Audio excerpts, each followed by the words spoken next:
time for Lisa's Changing Perceptions with Lisa Eflin. And today, very special guest. Lisa, why don't you introduce everybody and your guests this morning?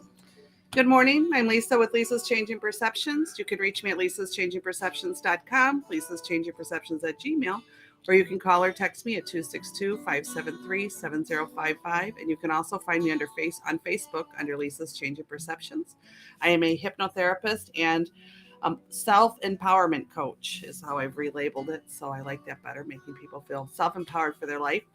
Today I have Garth with me. I met Garth a couple months ago. Garth, to me, is a shining example of the truth in recovery, and he agreed humbly to be here on the show, and I'm very grateful. And I'm hoping that as we talk and he tells a story a bit, that it's the inspiration somebody may need to hear. I even remember Garth's first phone call when he first called me. I can tell you, I was sitting out back. I still remember when he called me, and you could just tell on the phone he was just ready for new, better, different change. And after meeting him and spending some time with him and sessions with him and what have you, I even looked at him one day and said, "You're the reason I do this." Because truly just the open-mindedness and the humbleness of him during his road to recovery. So I promised him I'm not going to spill all the beans on him, that I'm going to let him talk today. So I'm going to let him introduce himself and kind of talk about his story a little bit. Pete may chime in as always. We're welcomed and chit-chatted and gotten comfortable with each other a little bit. So welcome. If you're on the road to recovery, if you are, and I don't even just mean an addiction recovery, I mean the life recovery, and you're looking for something new outside the box, you're looking, Garth has tried so many different things. And so if it's you or if it's somebody care about, have them watch the show, have them listen, because truly his story to me is an inspiration of the highs and lows of it all. So welcome, Garth. Thank you. Thank you for coming in today. I'm glad to be here. Good. I'm glad you came. You've reminded me of a lot of things. I don't know what I'll talk about yet, but I'll come up with it. Okay. Well, I guess let's start from the beginning. Tell us about where your road split and you decided to go a different direction. Well, I started out with 8 years in AA. I've enjoyed my meetings. They have helped me out a lot in my road to recovery, staying sober. I made a lot of new friends. I've lived through the loss of a son, and I'm still going forward because I know that's what my son would want. And today, I'd gone to see Lisa originally because I was having problems with panic attacks, with dry throat, dry mouth, whatever they want to call it. They're waking you up in the middle of the night, if I recall, yes, right? Yeah. Yes, panic attacks, waking up. I had to get up, stand up and walk around. I'd be up for an hour, hour and a half, 2 hours, losing sleep. I still go to work that morning and drag myself through it. It got so bad to the point where I was trying aromatherapy, which is working wonderful with lavender. Yeah, you're a big lavender fan. I know. Oh yes. We've talked about that before. You're a huge lavender fan. Yeah, it's something with that aroma. It just helps me to calm down, get my blood pressure down, my heart rate down. That's actually what it's noted for. If you look at, that's why they put it in a lot of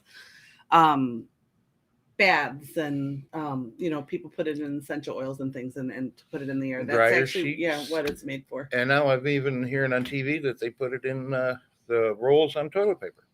Oh, really? I think it's Angel Soft. Is that to calm your ass down, Garth? I guess. Or maybe just to make things smell just a tad bit better. Oh, yeah. Oh yes, definitely. So sorry, I didn't mean to interrupt you. That was No, just the yeah. perfect moment for the comment, but that's okay. So Yeah. you were having the panic attacks, and I tried cold compresses. Tried going outside in cool air and sit and just try to breathe normally, and to where I could finally lay down in bed and go back to sleep. I've used melatonin to help me to sleep. I've used a lot of lavender. I've got wax warmer with lavender wax in it. I've got lavender candles, lavender dryer sheets.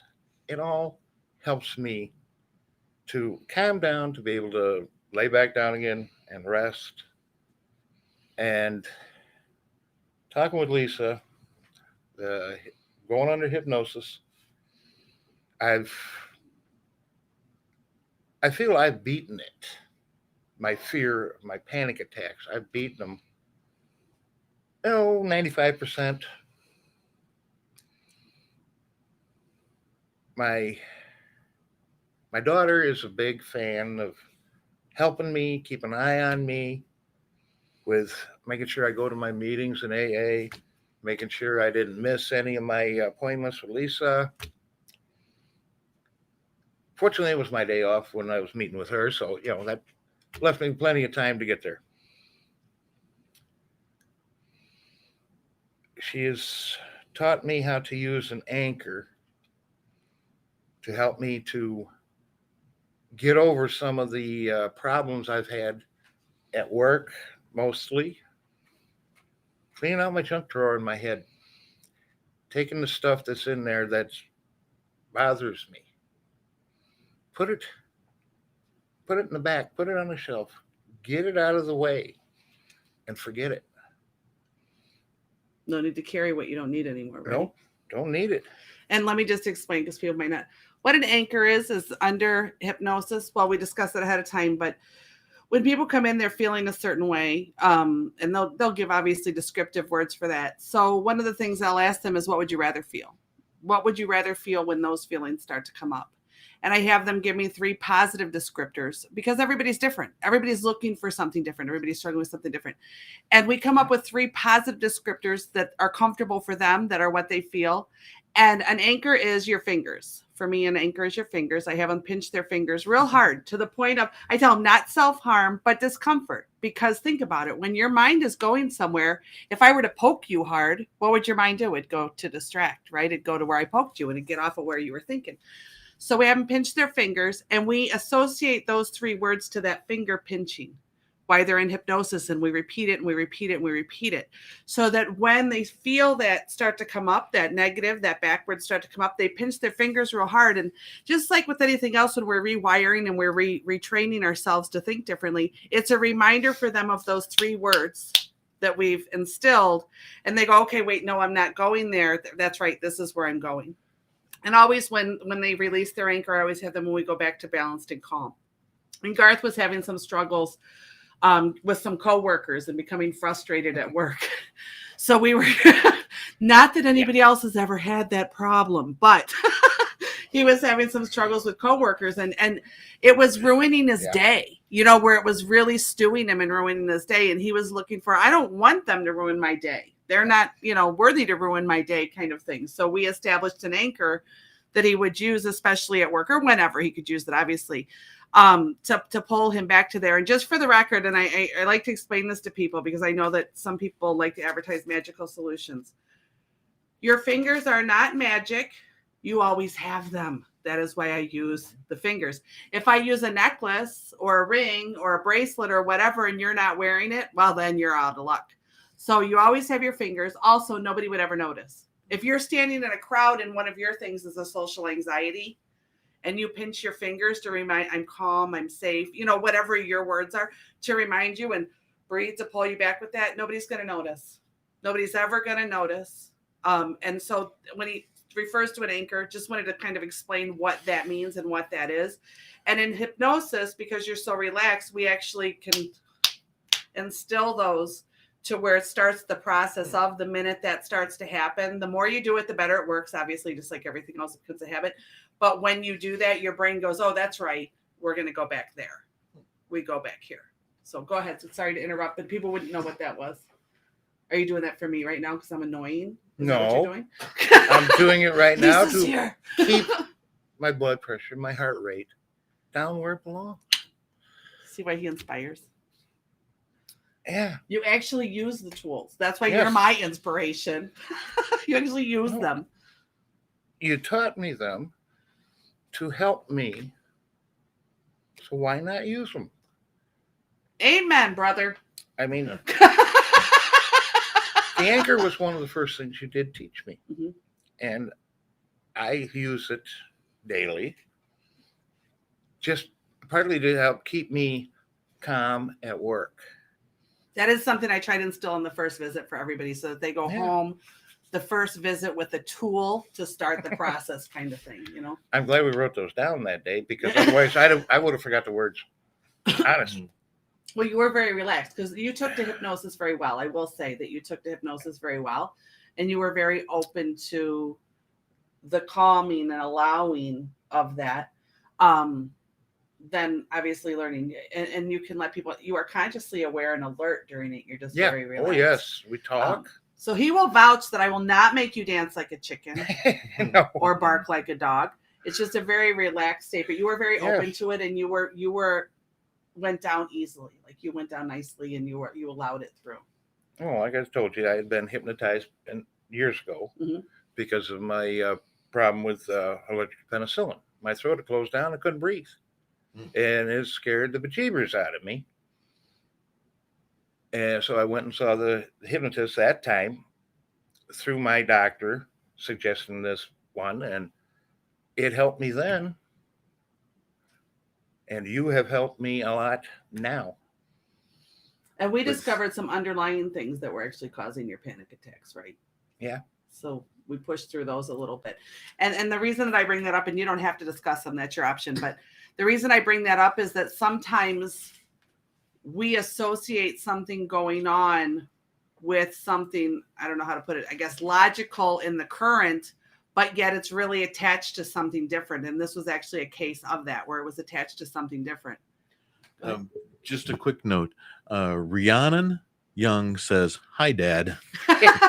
That's my girl, my daughter. Good morning. I haven't met you, so I'll just wave. And good morning to Ted Legal as well. Good morning. So what we don't want to just praise me because that'll make me uncomfortable. So you got sober 8 years ago.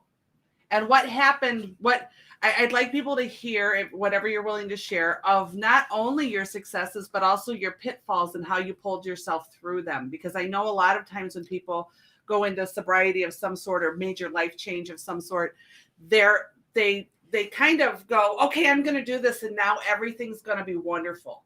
And everything's going to be perfect. And everybody's going to accept me exactly how I am now. And they're all going to accept that I'm totally different.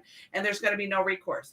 And that is not how it works. No. So there's highs and lows. So talk about your highs and lows too, and how you got through those. Well, I was sober 1 year. 1 year, 1 month, and 2 days when my son was taken from us in a truck accident at work. He was my biggest supporter, and I feel he still is. He's up there watching me. Yeah, some days it's hard to talk about him. Because, it was 2 days before his first wedding anniversary when he passed.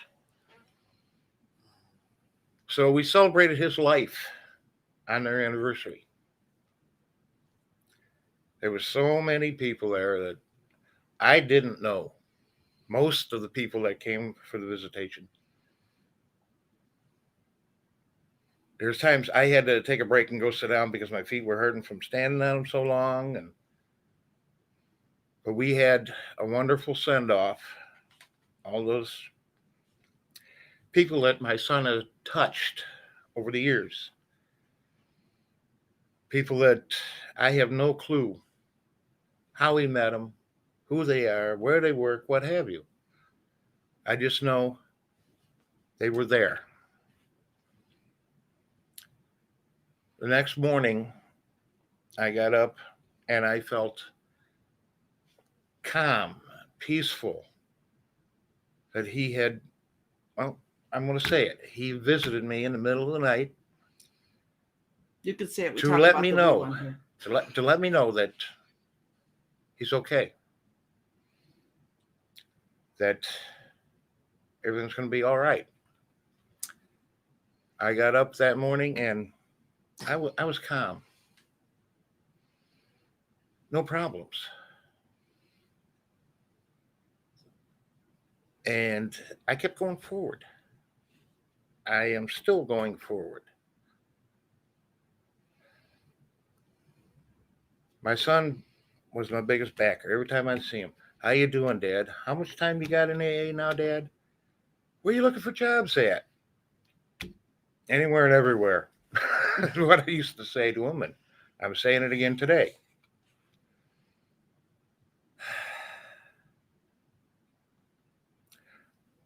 I don't miss him. I miss talking with him. I have my daughter now that I can talk to, and I do. Because when my marriage ended, okay, it happens. That's when you got sober, right? Yes. Same time when the marriage ended, I got sober. I got back in the church. I've talked with several pastors because of my meetings, because we meet at different churches until the pandemic hit, and then it's okay, Zoom meetings. I was going to say, hey, now they're doing hey. Zoom meetings, right? Yeah. So I have a question, and I actually know the answer to this, but I think other people might need to hear it. In sobriety, obviously, even pushing forward, even positive about it, even with full intentions of it, when major events happen, there's that little part of you that says, screw it. So when you heard about your son's passing, what in that moment stopped you from saying, I need a drink?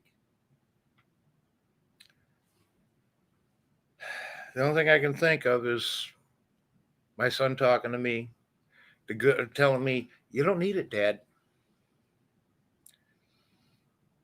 At one point, I was asked, told that somebody was going to go down to the little store and get some pop and that. What would I like? I could have been a total smartass and said, hey, give me a 12-pack and I'll take care of it. I didn't. I asked him to bring me back Arizona tea. And without even thinking, it just, boom. One other comment that afternoon was, if you fall off the wagon because of this, my son Tyler would send down a big bolt of lightning and get me in the rear end. I says, it's going to be one big bolt of lightning because I got one big fat ass. Everybody busted up laughing. It kind of helped break the tension. I didn't think about it. I just said it. And it helped break the tension. And those times that you go dark, because I know you still do on occasion fall into sadness with your son, which is yes. given. It's over 8 years. What is it that you 7 continually years. remind yourself of that stops you from going back to, because we'll talk about cleaning out the junk drawer, but that stops you from going back all the way? My son, he wouldn't want me to go back to being the way I was. Or to be responsible for it or feel like he was responsible for it. Right. And I don't want to become that person again. I wasted a lot of money. I wasted a lot of time. I quit a lot of jobs. And lost a few people too, right? More than just passing, but like friends and Yeah, family, friends walked away from me because I changed. right? I changed me for the better. I've made more friends in AA. I've gone to my 40th class reunion, and I've made friends with some people back in the day. They wouldn't have gave me the time of day. They just walked right on by me and kept going. At the reunion, it was wonderful to have them walk up and we start a conversation. Was that intimidating in the beginning to have people that knew you before come up and talk to you now? How did that feel to have the reapproach of people in your life? Because I know a lot of people, when they go into recovery, struggle with dealing with newcomers into the world, newcomers into life, because there was always that constant feeling of judgment. And so how did that feel in the beginning? And how did you get past that feeling of judgment of, okay, well, I'm going to talk to them and what do I say? And then your mind going back to the negative talk and what have you. How did that feel and how did you get past it? I was leery, scared about, well, how are these people going to react to me? How am I going to react to them? Well, when we started walking up to each other and just started talking, I calmed down. And I told them hey, I quit drinking. I feel better. I am, I'm getting in a little bit better shape. I need more work. But I made a lot of my friends from school back again on Facebook. Lost some of them because, old age, car accidents, it happens. Life happens, right? And one thing we do talk about in AA is to keep going forward. Try to get up out of the bottom of that barrel, kick that demon in the butt, get it off your back. One thing I say at the end of every meeting is I get thrown a lot of stumbling blocks down in front of me. I take and flip them over till I make them into a stepping stone. There you go. To keep climbing up out of the bottom of that barrel. And I think that's a beautiful statement because I know, I know when I talk to a lot of people who struggle through it, and oftentimes it's viewed as something somebody feels like they deserve because of mistakes that they've made, or, I've heard God or spirit, whatever word you would use for it, is punishing me and making me pay back for what I did and all these. And that's not my belief at all. That's not how it works. But sometimes in that dark spot, when people still carry a lot of regret, a lot of remorse, they do feel like each hurdle in front of them is put there because they deserve it versus put there as an opportunity to prove how far you've come. Because there's two ways to look at it. Okay, I'm going to put this in front of you, and X amount of years ago, you couldn't have handled it sober. Now, watch and go do this. But sometimes people stay in the hole, or the pit, and they believe, well, it's meant to block me from getting any farther, doing any better. I've heard people say, I'm not meant to be happy. I'm not meant, to have these things. I have penance to pay. I have all these, things like there's a God up there with like this spinning wheel of, well, this guy's going to get this today. Watch, and it's like, that's crazy that's not how it is, because just determining change to me is so difficult and so immense for somebody. Then to add on, okay, because for all of us, change is difficult. None of us like change, right? We don't like change. We're comfortable. We're even comfortable when we're miserable because at least we know it. So even to determine change is one thing, but then to add sobriety on top of it, I mean, who would be up there, and who's praising them anyway, if there really is? Who would be up there spinning the wheel of fortune, of torture, to say, here, you deserve this? So I love the way you look at it as, okay, here's this hurdle in front of me, and now this is what I'm going to do with it. Versus, well, great, this is the way it goes for me, and this is what I deserve. And no. You don't. No. We take one day at a time. That's the only way we can live. We have today to live for, because tomorrow never gets here. And I keep living for today.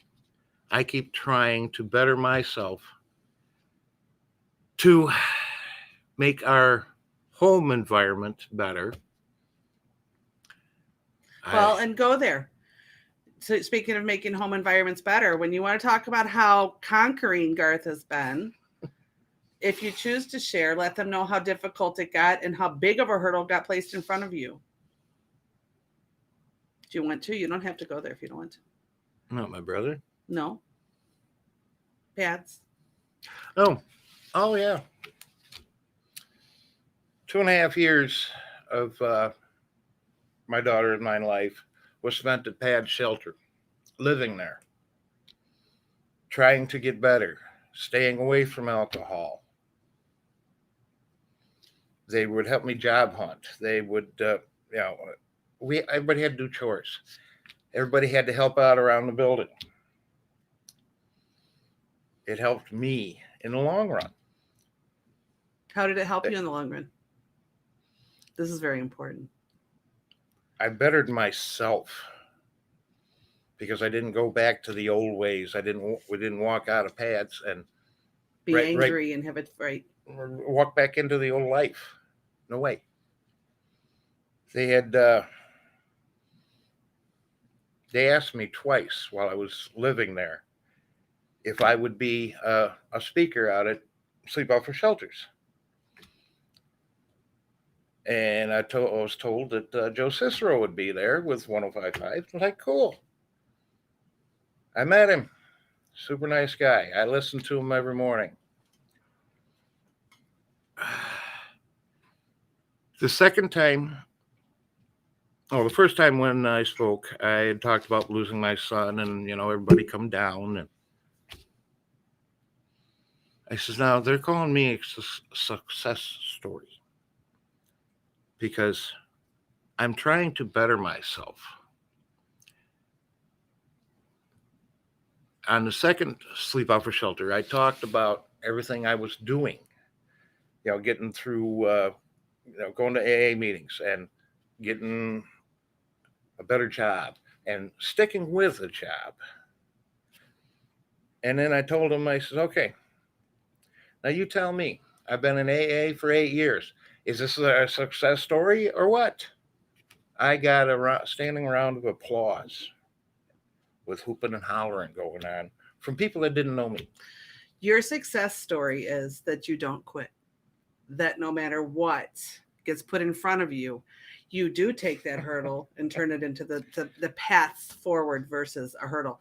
And that is your success story. And that's why when I labeled the show, I didn't call it anything about alcohol. It was about recovery because it's life recovery. Because life can knock you down, whether it be addiction, whether it be the loss. I mean, you've struggled with multiple things, and anybody can get knocked down with that. And it's okay to get knocked down. Sometimes getting knocked down is our strongest stand up afterwards. Yeah. But it's the fact that you always do stand up and that you take that hurdle, that pile of mound of bricks in front of you that's fallen and made your path more difficult and said, you know what, I'll just pave my path. My dirt road will now be covered with paved bricks and I'm just going to make something prettier out of it. And that is why you're a success story. Because I know you struggle with that sometimes, but that is why you're the success story. A success story doesn't necessarily mean you end up, Oprah. A success story is somebody who has taken their own mistakes, and we've talked about that too, and also what life's put in front of them and said, okay, this is what I have. Now, how am I going to play it? And what do I want to change? What do I want to keep? And that's where the junk drawer, for those of you who missed the show about the junk drawer, it's we accumulate all this stuff in life, feelings, emotions, situations, behaviors, the list goes on. Yeah. And we accumulate them. And that's what I refer to as our junk drawer. And whenever there's a major change that we want to make in life or a hurdle that we need to get past or something about us, because the truth is you had to change you. You didn't have to change alcohol. It's still out there. Yeah. You didn't have to change, the economy. It still sucks. You didn't have to do any of that stuff. You had to change you, and you Yeah. had to change your view of it. And that's what we talk about cleaning out the junk drawer. You get to clean it out, and you get to choose. Oh, you get to choose what you keep and what you take. And Pete's going to on do an that note, announcement. choosing what you keep and what you take, it's time for a quick station identification here. This is 216 The Net, 216thenet.com, real life internet radio. You're listening to and tuned into Lisa's Changing Perceptions with Lisa Eflin and today's special guest, Garth. And while we are, of course, streaming over 216thenet.com, real life internet radio to 1.9 million listeners, we've got quite the viewing audience on the simul streams on YouTube and Facebook. And just to let you two know, because I know that Lisa prefers not to have the jumbotron on. Usually has our faces. So I can't handle it. But No. you have an incredible amount of comments about such a great show. Good morning, great show. I'm so impressed with the questions Lisa's asking. Interesting show. I like it. Garth, fantastic. And even just sitting here in the producer's booth, what strikes me is, and this is the first time I've ever met you, phenomenally humble, but it strikes me that you don't seem to acknowledge or be aware of how phenomenally brave you are. No, he doesn't. You are probably one of the toughest, bravest people I've encountered in some time. But so thanks for being here with Lisa today. And with that, Lisa, how can they reach you real quick if they need to? Lisa'sChangingPerceptions.com, Lisa'sChangingPerceptions@gmail, or you can text or call 262-573-7055. Also find me on Facebook under Lisa's Changing Perceptions, or of course 216thenet.com. I have a page on there that you can send comments to, and Pete will forward them or address them for you. And if you'd like to sponsor the show, if you're enjoying the show, you'd like to sponsor the show, please feel free to contact us. I would love to get some new sponsors, encouraging people, to kind of move forward, and I'll sponsor you along the way. The show's getting very popular. And I will reiterate, because we had hit 38,000. Once we hit 50,000, I'm going to give away 3 free sessions. That's my goal, because I have this weird little thing where every week I make Pete tell me where I hit, because I have my own issues. Don't we and all? I need to hit 50,000, and once I hit 50,000 again, I'll be giving away 3 free sessions. And don't we all? And as you're getting back to the show here now, do you want to share that Rhiannon says he's the best and strongest dad in the world? Oh, see, So that's you his go. daughter. Just so you guys know that is Garth's daughter, and he is, and that is why. You don't realize, and it is why when we met, I don't know if you recall this or not, that I really did look at you and say, you're the reason I do this. Yes, I do. You are so humble within Thank you, dear. And you have conquered many demons, not just alcohol, and I bring that up and I say it like that because I want to say something, is that one of the things, and I asked him before the show if it was okay to say this. One of the things that Garth and I worked on in the first couple sessions, and it took 2 sessions, was that Garth became comfortable introducing himself as, "Hi, I'm Garth," and leaving the rest behind. And realizing he is a person. He is not his addiction. He is not his mistakes. He is not those things. Those things are a part of the mold that creates who he is. He chooses what to do with that, but he is not those things. And it took us a little while to kind of go, okay, but you don't have to introduce yourself that way. No. Because when I meet you, when I meet someone, I don't say, "Oh my God, and what is wrong? Oh my God, what issues do you have?" She'll talk your head off. Pete's well aware, and so are the listeners. But that's what I'm here for. Yeah. And it was just, I look at you and I see Garth, just Garth. And it took us a little while to get you to see Garth. Yeah. As Garth. And every person that you meet has a past. Every person that you meet has things that they're not proud of. Every person that you meet has struggles. Every person that you meet has personality traits that they aren't necessarily super fond of. Every person that you meet has those things. So my issue, and you and I know that I have a little bit different view on AA, although I know it's a very beneficial thing. There are some things about it that I wish that would change a little bit. And that's one of them, is that eventually you just become Garth. Because to me, you're just a human being who had an issue that you have conquered.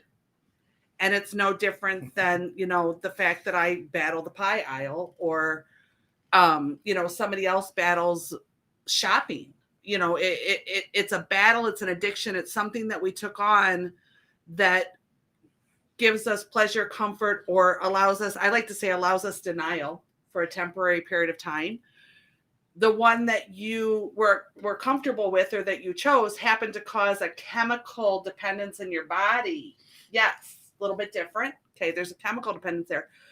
But once that's gone, which isn't really that long, to me, it's all still the same as any other conquering. So when I met you, I wanted so desperately to get you to just learn to say, hi, I'm Garth.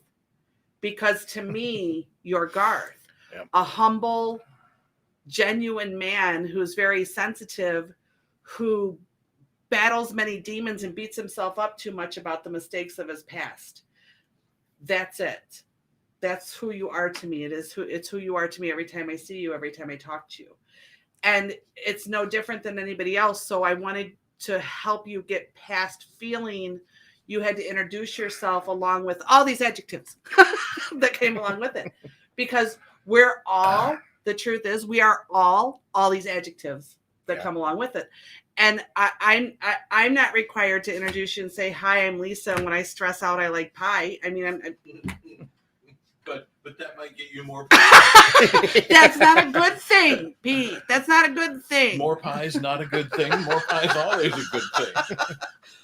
But I want to kind of get past that, and that's why even when Pete told you what he felt about you and meeting you, I can still feel you like hearing it, but the struggle of hearing it is still a little bit uncomfortable and not self-believing, and that's part of the journey, is to hear that. But it's just so true, and that's really why. One thing Garth will tell you, people, I'm not very good at BSing. So what I tell you truthfully from the heart, that's what I mean, is that you have this ability to take, what's the old say, take lemons and make lemonade. I mean, you just, and that is the genuineness about you. And what you don't understand is you look at yourself as this person with this thing and this problem or this issue or whatever. And what you don't realize is the rarity within you to take that situation and say, okay, this sucks. What am I going to do with it? I'm going to do this, and I'm going to kick its ass. And I'm going to move forward, and it's not going to knock me back. That's right. And we're talking about not only becoming sober, but after becoming sober, the loss of a child and the loss of a home and living in a shelter for 2 years with your other child with you while you're still trying to conquer these mental and emotional demons, which those of you who don't love somebody closely, who has struggled it or understand it or been through it, you have no idea how big some of those demons can become at certain times and how overwhelming they can become at certain times. And so you're unique and rare in the aspect that even through so many things, you have found the way to say, oh, this isn't taking me down. Yeah. I'm going to be happier. I'm going to have more. I'm going to do more. I'm going to do this. And it's not that you're not happy now. And that's the other thing, is that also a lot of times I talk to people who feel, well, at least I have this and it's enough. I have food and I have shelter, and great. I pray that there comes a time when everybody in the world can just say that. But you also go, you know what? I am contented. I am very, very grateful, but I think I would like such and such. So I'm going to push towards that. But you don't beat yourself up over it. You just keep moving towards it. I keep looking for better. Yes. But you're not beating yourself up for not having it yet. And that's the other thing that's unique about you. You don't look and say, I want better, while staring at what you have, saying this isn't enough. You say, I'm so grateful for where I am. And I'm so grateful that I have these wonderful things. And I think I'd also like, and then you just start looking for it. You don't wallow in that. And that's a fabulous thing. And that's very difficult. I want you to know, as a human being, that that's a very difficult thing for people to do. And recovery and addiction has absolutely nothing to do with that topic. Right. There are people who haven't suffered or struggled through that type of a thing who still can't do that. So you need to, I shouldn't say you need to, because I don't like to tell people what to do. I encourage you to consider looking at yourself and realizing that truly, regardless of every time a demon comes up over the shoulder and whispers in your ear, because it happens, but it happens to all of us, to remember, but what I've become is bigger than you. Yep. Because what you have become is bigger than that. And what you've become, has nothing to do with things. No. What you've become has to do with the eyes and the mindset that you have that says, shit, this pile of bricks just fell in front of me. Hold on, I'm going to pave my path with them. That's the uniqueness within you. So I'm going to let you talk again now, because I will talk your ear off and everybody knows it. So we're going to let you have some more time. Yeah, about every night when I say my prayers, I thank the Lord for what we do have right now at home. That we're together, even with our cat and rabbit. Yes, dear, I mentioned Milo and Jules.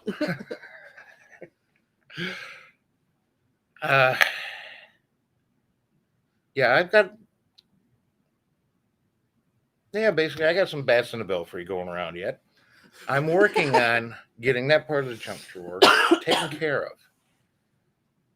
Because first and foremost is get me better inside with feeling more healthy and not having these panic attacks.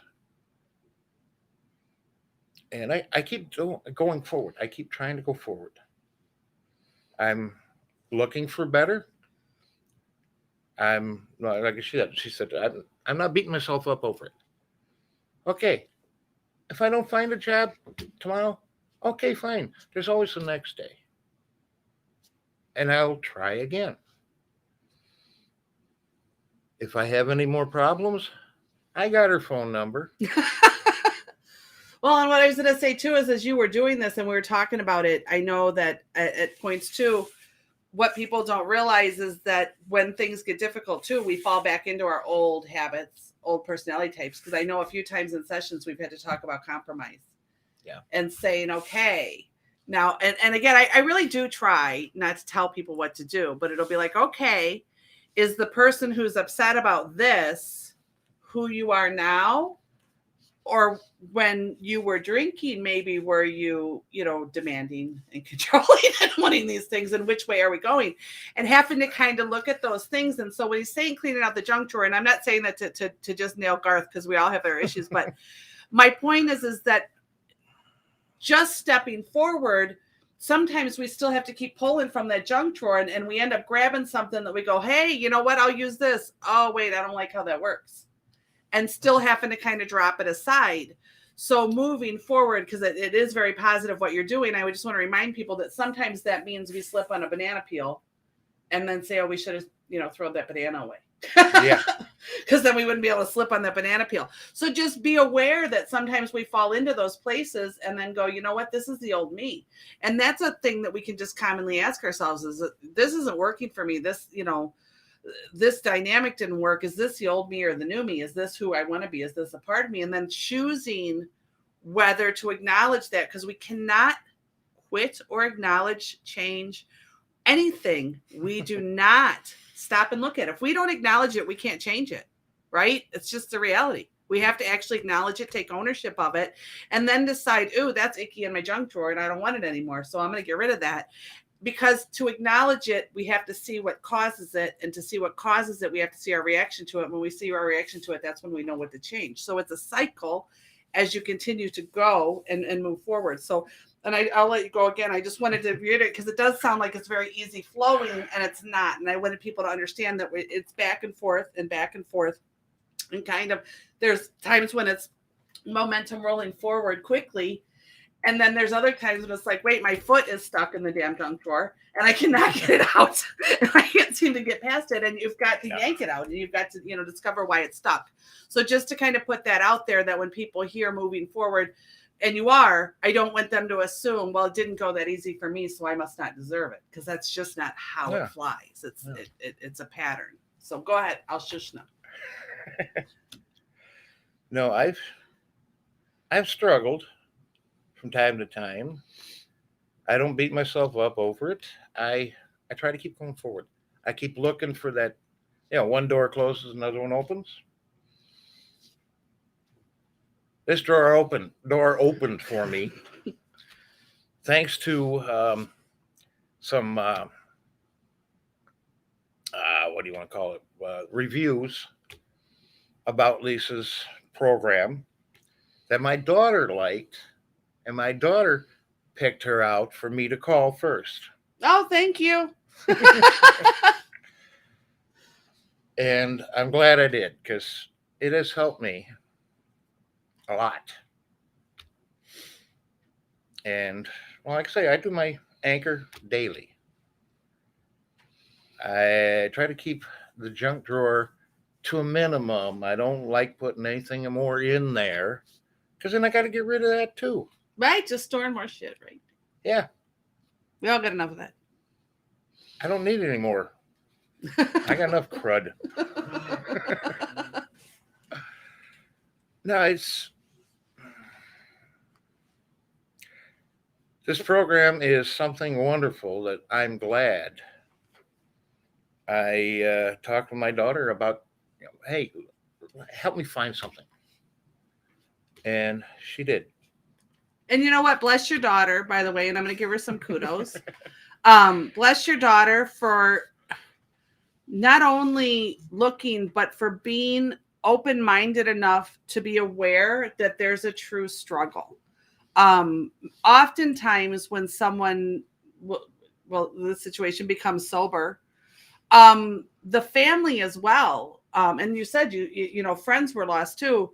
There's a mirroring effect there that has to do with friends when our friends are related to alcohol. And so that happens it's very common, but with family, Yep. to realize that in truth, putting down the booze is only step one.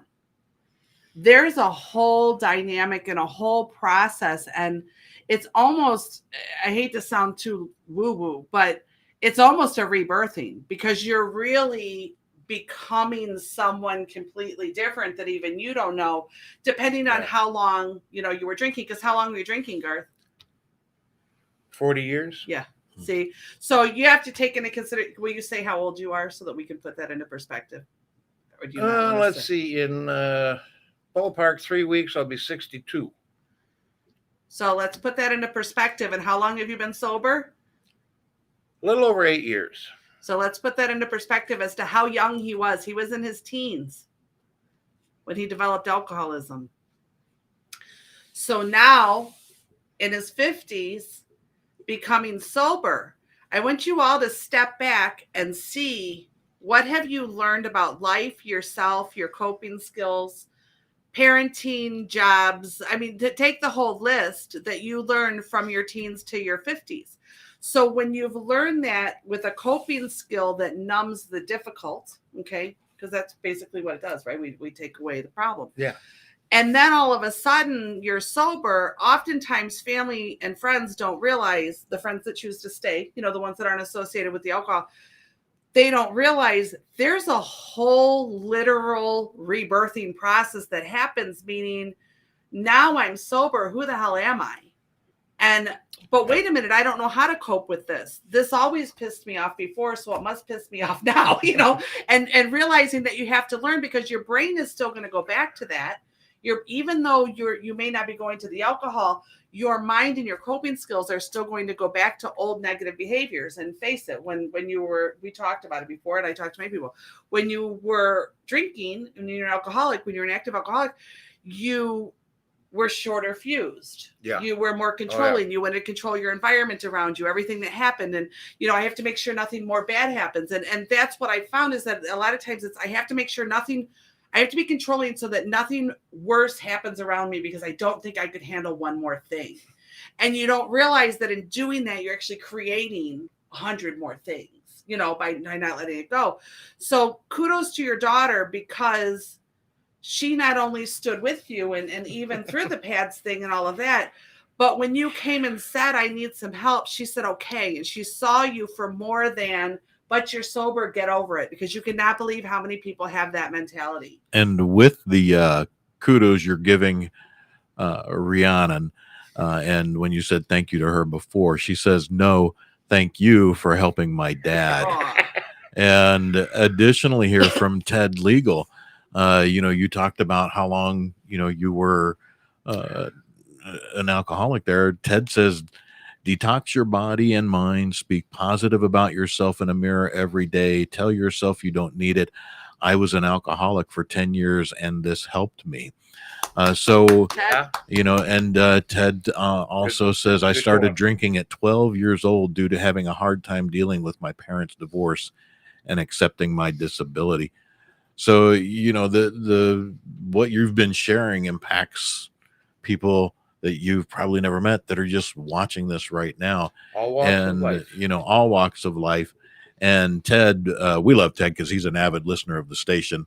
He's one of our number one fans. So he jumps in a lot well, of way shows. to go for but, sobriety, Ted, Yeah. and So, positivity. Keep it up. and again, just to reiterate, Rihanna's very thankful to you, Lisa. So. Well, and I appreciate that, but really, it goes to show that oftentimes, and you can correct me if I'm wrong.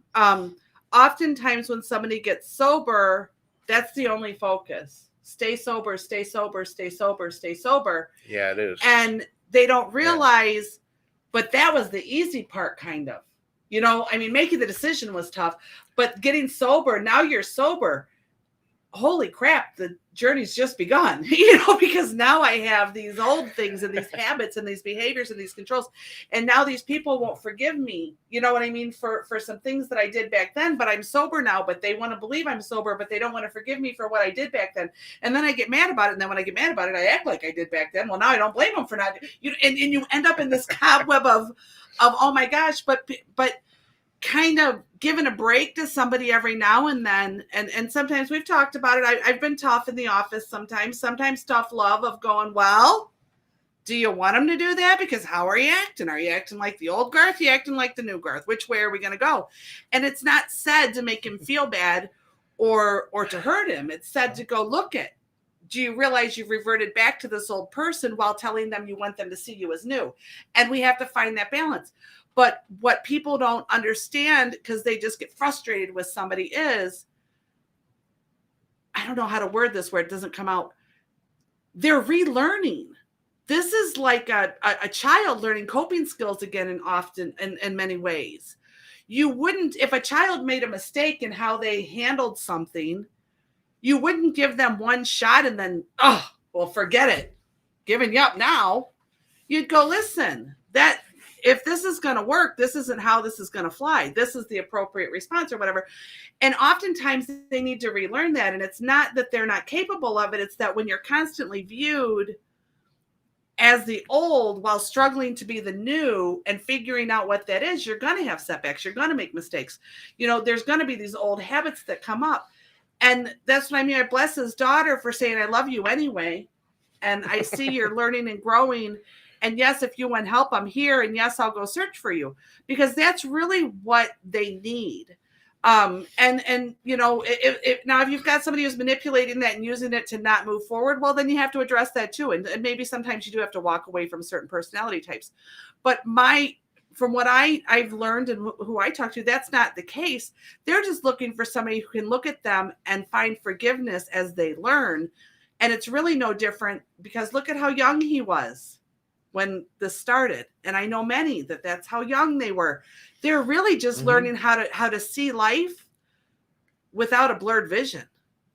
Now it's clear and they're trying, but fallback happens, and they're learning to do that. So again, that's why I say bless his daughter, and to tell that to family members. It doesn't, as I always say, never take abuse, ever. I don't care what somebody's recovering from. Abuse is abuse. Okay. Do not get harmed, but cut some slack sometimes, because, I've made mistakes. People, you guys all know me now, but there was a time in my life when I was a lock horns with the best of them and wait for it person. Bring it. You want to have a go? We'll have a go. How did I get past that? How did I change? I got my ass kicked in life, and I decided you're going to be better or you're going to be bitter. Which do you want to be? And kind of started to move forward. But there's times when I see my temper flare up. I see my I call it my German mouth open, and and I catch myself going, oh yeah, you know what? That's just going to have regret. Let's not do that. It happens, and to allow that to happen and allow people to be seen for the new while discovering who that is. By discovering who that is. I've seen a lot of people in AA and NA who have unfortunately gone back out, and alcohol or drugs have taken them from us. A lot of young people. And if anybody needs any help, pick up the phone, call a recovery center. Whatever you need, they can talk with you. I'm glad I've had this time to help me and to show other people that there's help out there. Pick up the phone, talk to somebody, ask around. You can always find help somewhere. It could be just around the corner. Who knows? If you don't ask, you won't find out. You need help? Say something. I'm glad I did. There's no shame in that at all, is there? No. It helped me further my recovery in life. Not just alcohol, but my recovery in life. Kudos. Thanks to her. Kudos to you. She's helped me straighten my head out. No, your positivity straightens your head out. I'm just got some tools to help build the path. But your positive view of everything is what straightened your head out. I have to stay positive because, like Absolutely. I keep telling my daughter and other people work, if I don't try it, nobody else is going to try it for me. Applause. And so Absolutely. I got to keep trying. Absolutely. Because you deserve it, don't you? Yeah. How's that saying go? I'm too dumb to give up and I'm too stupid to know how. Remember that one. We're out of, it looks like, I keep looking. For those of you who wonder why I keep turning my head, I keep looking at the clock. I'll tell you, you got 2 minutes. So I thank everybody who came in to listen today. Again, you can reach me at lisaschangingperceptions.com, lisaschangingperceptions@gmail. You can call or text 262-573-7055, or you can reach me through 216thenet.com. And you can also reach Pete there. I am looking for sponsors. I encourage anybody who's interested in sponsoring to please do it. They do a fabulous show. Getting a hold of Pete through 216thenet.com. He will explain to you all the fabulous benefits that you get of sponsoring. You will never find a better deal. I will tell you that right now for sponsorship. So please get a hold of us. I'd like to thank Garth for coming in today. You are one of the most humble and positive people I have ever met in my life. I'm glad I did. And I'm going to throw out it. Yes, a cheers to you. And I hope that anybody who needed to hear this show heard it. Yes. I hope that if you know somebody who needs to hear this show, that you play it for them or you offer it up to them. There is always possibility. There is always hope. And there is always better when we look for it. So I am very, very grateful that Garth came to share his story today. We're going to have some more people as we come up in the future. I've got some more people coming on with us that will have different stories of different conquerings. So I like having guests. I think that the public also likes to hear something besides my mouth running nonstop. I know my other half probably would like to hear somebody else's mouth besides mine nonstop. So I get it. Thank you. Thank you for joining us today. Thank you again, Garth. Kudos. Thanks Good for all job, the Ted, comments. too, by the way. Yay. And I will see you all next week. where I think we're going to have an interesting story to tell. So I'm going to leave it at that and leave the suspense building until next time. But we're going to have an interesting, controversial story for next week. We will see. Now's that weird time. I don't know what to do.